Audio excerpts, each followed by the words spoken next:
Au loin, Béziers, son âme romaine, son fleuve de l'Orbe et son architecture sacrée.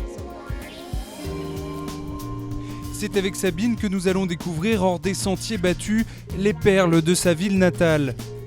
Et l'une des plus grandes curiosités pour elle, c'est cette forteresse gothique qui domine tout Béziers.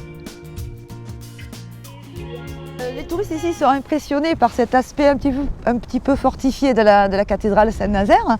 D'ailleurs, souvent en arrivant dans les alentours de Béziers, ils pensent que c'est un château fort. Une belle imposture auquel des milliers de visiteurs se laissent prendre chaque année. Lors de sa construction en 1247, il faut avouer que les Biterrois ont soigné la tromperie dans les moindres détails. Alors, directement sur la façade, c'est très simple. Vous avez par exemple un faux machicoulis juste au-dessus de la rosace, donc qui fait penser à un machicoulis de défense de château fort, mais qui, bien sûr, ici ne défend rien du tout. Il y a de fausses meurtrières également le long des tours de part et d'autre du portail d'entrée.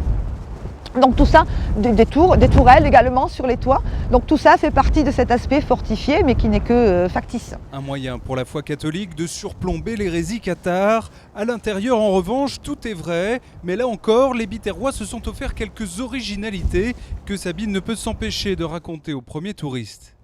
We are here just in front the real gate of the church, but they are never open because of the wind. You have seen today. It's impossible to open them. If we open them, the wind blows inside the church, so therefore they are always closed. J'ai des visiteurs en groupe, des jeunes, des plus anciens, de les intéresser non seulement au patrimoine de la ville, mais aussi à la vie de la ville et la façon de vivre, je dirais, que l'on a chez nous dans le sud de la France, par l'intermédiaire de tout ce qui peut se passer dans une ville. Montrer des moments de vie, mais aussi des croyances populaires. Dans les ruelles du centre-ville, Sabine nous présente Pépézuc, une des figures de Béziers, un mythe biterrois très répandu qui voudrait que ce héros ait sauvé la ville des envahisseurs. Pépézuc aurait été un soldat courageux qui aurait défendu Béziers des Anglais, des attaques des Anglais pendant les guerres de 100 ans. Ce qui est purement légendaire puisque Béziers n'a jamais été attaqué. Bon, ne le criez pas trop fort quand vous vous baladez dans les rues. Comme cette statue, Béziers a gardé quelques traces de son antique passé. Grande ville de commerce et centre politique romain du sud de la France, à la différence de Nîmes, les arènes sont habitées par des Biterrois.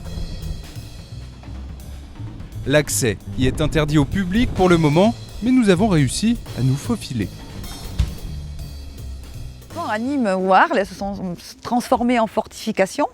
Ici, le quartier était déjà construit et les arènes en fait vont servir à construire les maisons. C'est un exemple unique, je dirais, d'amphithéâtre romain qui a été détourné de son utilisation.